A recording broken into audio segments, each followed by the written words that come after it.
Coach, were the guys lifting some extra weights today or something? I don't think so. I think we're just getting better, and weather has a lot to do with it. 40 degrees and wind blowing in, it's hard to hit balls over a fence. It seemed like a spring day today. I think that had a lot to do with it, but I think we're just getting better. Approaches were good. Guys were not in between pitches. They got what they were looking for and hit them hard. Yeah, saw Kate get through the 6 innings tonight. Really just efficient work. Just what did you like about his outing? Yeah, I thought it was a great outing. I actually thought it could have been even a lower pitch count to get to that point. I think there's just a couple small things. Like, I'll go through with him. Like, we probably could have saved a couple pitches and even probably got him through 7, to be honest with you. But it was a good outing. I thought he was sharp and did a really good job getting ahead in the count, getting 2 outs quickly. It made it really hard for them to get anything going. I think back-to-back weekends he's thrown exactly 92 pitches now. Just, to have that kind of in his mindset that he can go that deep with his arm going into SEC play, how important is that? Yeah, that's the goal, through the whole preseason is I'm never going to have him start an inning over 90, but to finish 6, with that pitch count is really good. How big is it for his confidence to get through that 6th inning? He's been there, but hasn't been able to. Yeah, I don't know that he would even think about it. Probably a better question for him. I didn't think about it. We gave him a breather. We took a mound visit there in the 6th, just to kind of like Coach Yeski, let him catch his breath, and then get on the accelerator to just finish that inning off. And he did, which was good. I looked up the board just from a stuff standpoint a couple times, and some of his better bolts seemed to happen, like, I don't know if it was the 6th inning, but at least in the 5th inning, and that's usually a good sign. Anytime someone got on base, it seemed like he was very conscious of just keeping the runner sort of on their toes a little bit, changing up his looks, throwing over. How much does he sort of improve that aspect of the I game? picked a guy off last week against Kansas State. I think it's been a strength of his game, or maybe a better way to say it is I haven't noticed it as a weakness. I think he's, I don't know that he's been in a lot of trouble. I think his statistics are pretty good, but he's pitched his way out of trouble well, and part of that is just not giving up anything, in free bases, whether it's walks, hit by pitch, stolen bases. I think he's done a good job of that, and you'll have to, because inevitably as you play better teams, there's more traffic, and I trust him with guys on base. Multiple guys were able to get their first home run of the season. How crucial is it for having different players be able to step up when their name is called? Yeah, I think it's good. I think our ability to match up is one of the strengths of the team. And, like I said, I think it was warm, but the swings were really tight. We had a lot of early work today. Guys have been here since 1 o'clock and working. And we got a good plan right now, good flow. And it was good to see that. Are you kind of hoping someone will take a stranglehold in that third base spot between Tanner No. and Michael? Yeah, I'm comfortable with where it's at right now. Like I said, I'm comfortable with not necessarily at third base, but like whether Ethan Fry starts, Josh Pearson, Ashton Larson, Brown, I'm comfortable no matter what. And we're going to use them all in their strengths. And, it's good. Michael's been swinging the bat good. His last 2 swings have been really good. And Tanner obviously had a good night tonight. I think we're going to need them both. And not at all. I don't feel like it has to tip one way or the other, or probably that it will for a while. What do you like about Tanner against righties, and what do you think he sees the ball well against those guys? Just a lot of at-bats.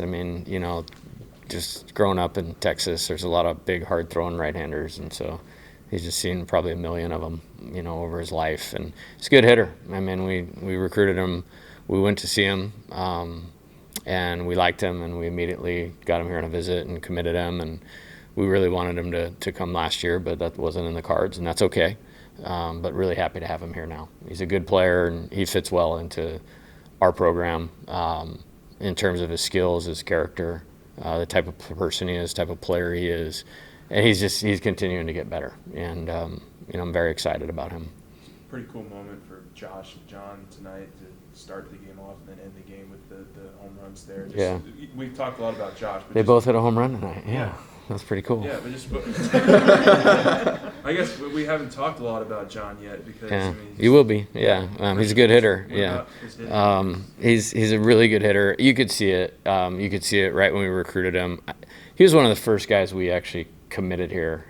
When I got the job, he committed as a sophomore during the fall, so very early in the process. And, you know, I've mentioned this several times, like both those guys, I mean, they're in my like Hall of Fame book, just the type of people they are. And it comes right from their dad, Bill, their mom, Anna. Like they're awesome kids. They're baseball guys. Their dad's a terrific hitting coach. So they came in with just such a better base than your normal college baseball player, along with ability. And they've gotten better, you know.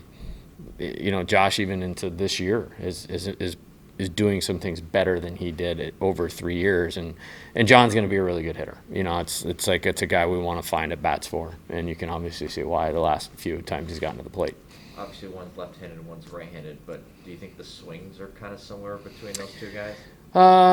Different bodies, you know, but yeah, in a way, they're both built well to the ground. They came in with a good foundation. They've kind of made some of the adjustments that I've wanted them to make, and it's kind of manifested itself into like this kind of perfect storm. And like I said, just the character and the makeup deal, that's the carrying tool for me. Like, you know you're going to get somewhere with both of them eventually. And they both have a love baseball, competitive, want to be up there with runners on base gene, and that's a big deal, you know. So excited about having both of them this year, and then having John for the next couple of years also. What did you think of? Go ahead. What did you think of Rizzy tonight, and kind of just through the years? I mean, his first pitch was 99 miles an hour, and I think he's got all the ability in the world to be great, and we're going to keep running him out there because when it clicks, it's going to be really, really good. And it is good at times. And he's a guy like we're going to go to, you know, in league play. You know, he has the ability to, you know, get out of trouble. He has the ability to get swing and miss. He has the ability to beat barrels, you know, even in our league. And credit them. They got a couple good swings on him tonight. But I have high hopes for where he's headed. Do you remember what you told Josh before he hit that home run? You guys had a brief meeting. Oh yeah, no trade secrets there. So, yeah. What's something that you want to see the team improve on throughout the course of the weekend and heading towards the first round of SEC? Yeah, I appreciate that question because we're always trying to do that, like within winning. You know, like I said this the other day about, you know, I kind of use the word difficulties or failures to advance your team. And I think these guys have done a really good job of that. I think right now it's just being present. We're not there yet. We're not to next weekend yet. We're here. You know, we have 3 more games prior to playing a league game, and face a pretty good pitcher tomorrow. So, you know, we got to be ready for that. And I think really just staying here. And, you know, there's a few things, you know, in the hitting approach-wise that some guys made some really good adjustments in game tonight, whether it was Jake Brown, Luis Hernandez, Danny. I mean, it's weird to say that because he's been so on it. That was really good to see. So just sometimes within the game, being able to make an adjustment quickly. Someone pointed this out to me a couple days ago, but coming into the night, I think between 89 at bats, Milam and Brown had struck out a combined twice. Good. 2 times. And you know, those guys are in that 5-6 hole. Yeah. Just what do they provide? Yeah, they provide a lot. You know, excited about them. They're very, you know, they're good players for anybody, but they're very like Jay Johnson style players is what I would tell you. And I mean, I don't mean that like I'm somebody. I mean like they fit well with how we do what we do. And it's not surprising to me because they're both really athletic and talented players, and they care, high care level, and they're highly competitive. And you can usually find the competitive nature of a hitter with what they do with 2 strikes. And so they both have a lot going for them, and they're both going to continue to get better. How would you say they fit, just curiously? Just the type of their skill over talent. You know, I want to say, what's the new Indiana football coach's name? Kurt Signetti. Yes, that's exactly what I was thinking. I saw this interview of talking about production over potential. Like they're a unique deal. Like, I mean, they both are really skilled players, so there's immediate production, but they both also still have a lot of potential in the tank, and that's like the best combo. You know what I mean? So. Yeah, they just their skill. You know, when I think back to some of the better guys we've had here, Trey Morgan, they kind of fit that mold. You know, at Arizona the last year, I think we had like 5 or 6 hitters that ended up being top 3 or 4 round picks that didn't wow you with tools or anything like that, but they looked the same every time they went up there. They were consistent in their approach. Like, that's what I think, Jake and Steven do, but they have a lot of ability, so it's pretty exciting to coach those guys. And I love them sitting right in the order where they're at. Anderson has gotten 8 or more strikeouts in 4 consecutive starts. What has been the most crucial part, being able to have him make those strides in every game? Yeah, I just rely on him. Like the ability is the ability. It's been well documented. It's 4 pitches, it's strikes, it's tempo.